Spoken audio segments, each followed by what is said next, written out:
दादी माँ प्लीज एक कहानी सुना दो। लीजिए, अभी सुना देते हैं। एक किसान था, उसके 2 बेटे थे। किसान अब थोड़ा बुजुर्ग हो गया था, तो दोनों बच्चे खूब मेहनत करते थे और अपना घर का सामान खरीदना, अपना परिवार चलाना, सब कुछ उनके जिम्मे आ गया था। दोनों भाई खूब मेहनत करते। और एक दिन दोनों भाई अपनी फसल बेच के ट्रैक्टर से अपने घर जा रहे थे। उनके पास एक ट्रैक्टर था। ट्रैक्टर बहुत बढ़िया नहीं था, पुराना सा ही था, क्योंकि वो इतने भी धनवान नहीं थे कि नया ट्रैक्टर खरीद सकें। आपको पता ही है, सड़कें भी आजकल के ज़माने की नहीं होती थी, पुराने ज़माने में टूटी फूटी सड़कें होती थी। तो वो दोनों भाई अपनी फसल बेच के शहर से ट्रैक्टर लेकर अपने गांव वापस आ रहे थे। उनका जो फसल बेचने पर जो पैसा मिला था, वो उन्होंने एक थैले में डाल लिया। अब क्या था, अचानक एक गड्ढा आया और जैसे ही वो गांव के पास आए, उनका ट्रैक्टर उछला और थैली नीचे गिर गई। दोनों भाई, अब ट्रैक्टर की आवाज़, सड़कों पर खड्डे, सीधे चल नहीं रहे थे। अब उनको पता ही नहीं लगा वो जो थैला था जिसमें पैसे थे वो कब नीचे गिर गए।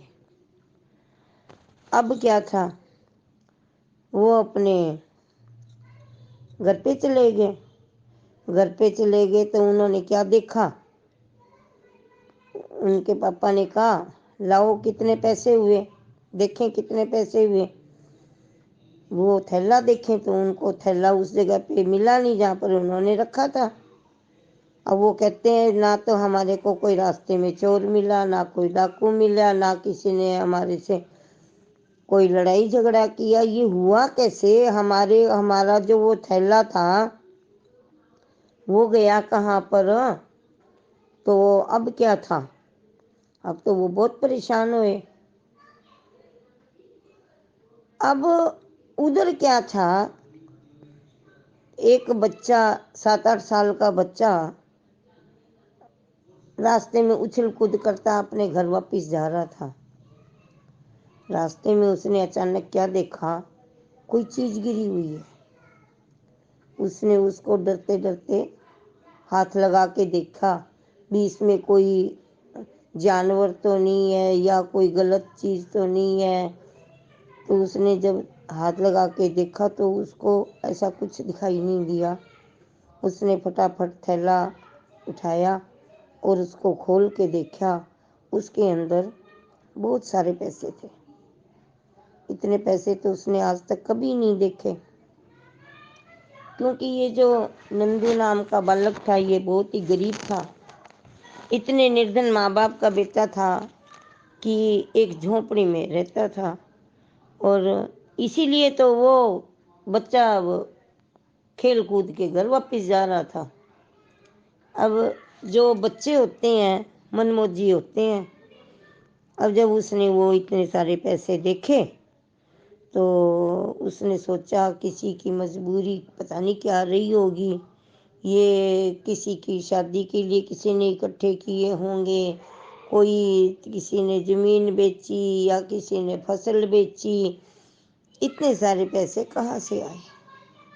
अब वो कहता है भी, अब ये तो किस उसके पैसे जिसके हैं उसके पास पहुंचा के ही रहूँगा मैं।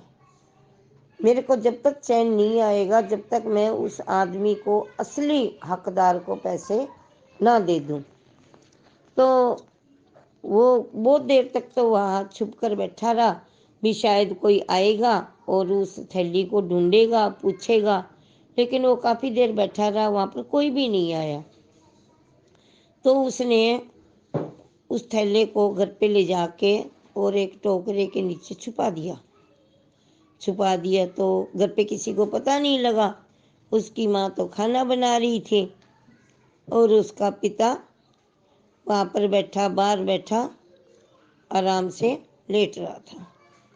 अब फिर वो वहाँ पे थैला छुपा के और वापस उसी जगह पर गया जहाँ पर वो पैसे उसको मिले थे।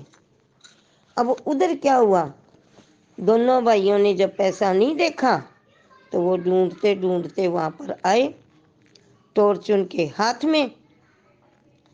रात के अंधेरे में वो इधर उधर दाएं बाएं आगे पीछे बार बार टॉर्च मार के देखें, भाई हमारे पैसे कहाँ गए, हमारे पैसे कहाँ गए। वो मन ही मन सोच रहे थे कि अब तो वो नहीं मिलेंगे, कोई उठाकर ले गया। अब वो बच्चा सोच रहा था कि जिसकी थैली है उसको कितना दुख हुआ होगा, कितना कष्ट होगा।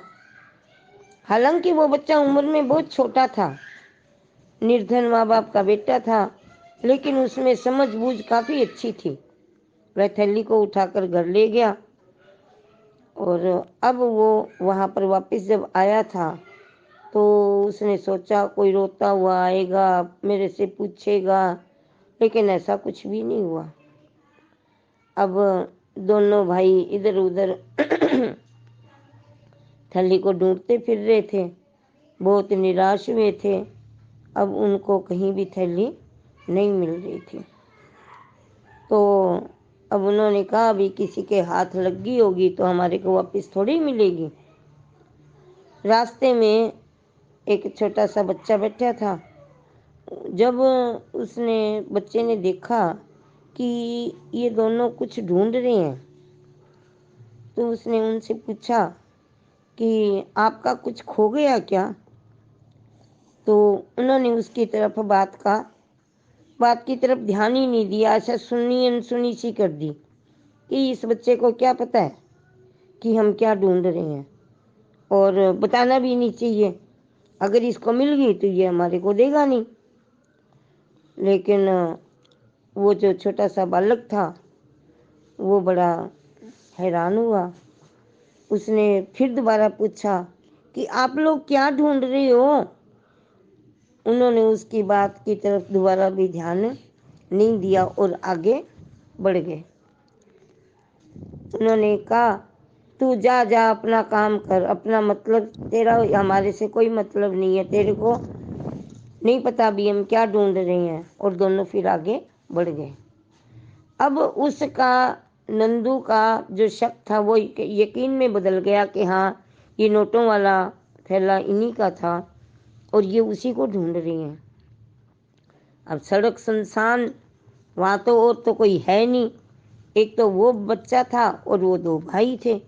अब उसने फिर उनके पीछे पीछे गया और तीसरी बार फिर पूछा अरे भैया बताओ आपका क्या खो गया है।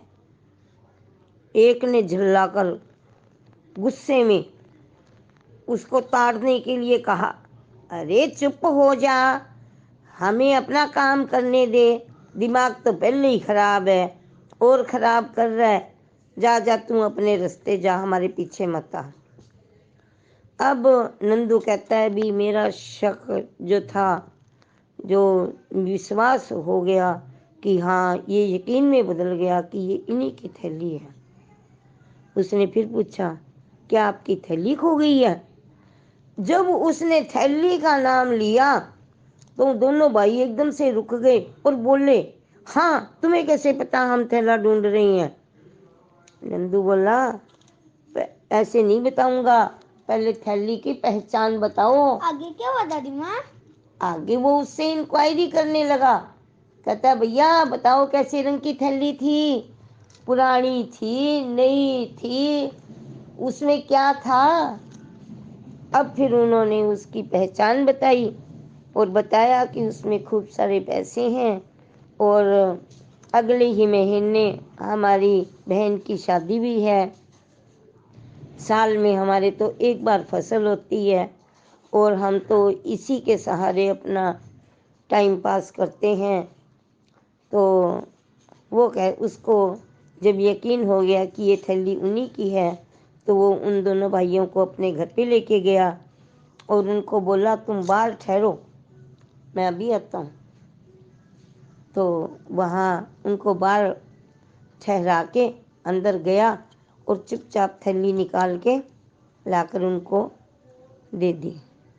फिर जब उन्होंने देखा उसको खोलकर कि इसमें तो सभी पैसे सुरक्षित हैं, इसमें तो कोई छेड़खानी नहीं की हुई, इसमें से कोई पैसा नहीं निकाला हुआ इस बालक ने, तो उसकी पीठ थपथपाई और कहा शाबाश। कहते हैं कुछ रुपए उसको देने लगे तो वो कहने लगे, कहते हैं नहीं भैया मेरे को इनाम नहीं चाहिए, मैं तो अपना कर्तव्य निभा रहा हूँ। मेरा कर्तव्य था कि जिसके पैसे हैं उसी को वापस मिल जाएं। अब उन्होंने उसको पूछा कि क्या तुम स्कूल जाते हो? तो वो कहता है हाँ, मैं सरकारी विद्यालय में पढ़ता हूँ, सरकारी स्कूल है, छोटा सा स्कूल है। तो वो दूसरे दिन वहाँ उसके स्कूल में पहुँच गए और उन्होंने उस बालक के अध्यापक को सारी घटना सुनाई और सब विद्यार्थियों के सामने उस बालक को धन्यवाद दिया। और जो अध्यापक उनको पढ़ाया करते थे उनकी आंखों में आंसू आ गए, कहने लगे बहुत होनहार बालक है, आगे जाकर यह बहुत कुछ बनेगा, खूब तरक्की करेगा, क्योंकि इसकी रग रग में ईमानदारी बसी हुई है। ये अपने कर्तव्य को नहीं भूला। पैसे देखकर इसको लालच आ सकता था, लेकिन इसने कोई लालच नहीं किया और बिना थैली को कोई नुकसान पहुंचाए उसमें से पैसे निकाले, इसने हमारे को वैसे के वैसे पैसे वापस कर दिए। तो उस बालक ने बताया कि इतने सारे पैसे थे तो मैं अगर अपने मम्मी पापा को बताता, मेरे माता पिता को पता लगता तो उनको लालच आ जाता, लेकिन मैंने ऐसा नहीं किया क्योंकि हम बहुत गरीब हैं। तो थोड़ा सा पैसा भी अगर मिल जाए तो हमारा जीवन का जो निर्वाह है वो अच्छा सा हो जाता, लेकिन मैंने उनको भी नहीं बताया। फिर उन्होंने उस बालक को कुछ रुपए इनाम के रूप में दिए और उसे शाबाशी देते हुए कहा कि जिस तरह से आपने ईमानदारी का परिचय दिया है, वैसे मैं सभी बच्चों से निवेदन करता हूँ कि सभी बच्चे ईमानदार बने, अपने कर्तव्यों का पालन करें और अपनी बुद्धिमत्ता के सहारे दूसरों की मदद करें। तो सभी बच्चों ने खूब तालियां बजाई और उस बच्चे का खूब स्वागत किया। अध्यापक ने भी बच्चे की खूब सराहनीय उन्होंने उसकी शब्द नहीं थे उसके पास, उसने उसकी पीठ थपथपाकर उसको इनाम के रूप में इतने सुंदर शब्द कहे कि यह नंदू बड़ा होकर क्या बनेगा मुझे मालूम नहीं है, लेकिन मैं इसकी ईमानदारी से बहुत प्रसन्न हूँ। तो बच्चों, जिस तरह से नंदू ने अपनी ईमानदारी का परिचय दिया, आप भी आगे जाकर बड़े होकर ईमानदार ही बनना। अपनी कमाई अपनी होती है, चाहे थोड़ी हो चाहे ज़्यादा हो, उसी में संतोष करना चाहिए। तो बच्चों, आपको कहानी कैसी लगी? अच्छी। धन्यवाद। भागती दौड़ती दुनिया में आपके मूड को बनाए लाइट। 90.4 FM चेतना रेडियो संग्रिया।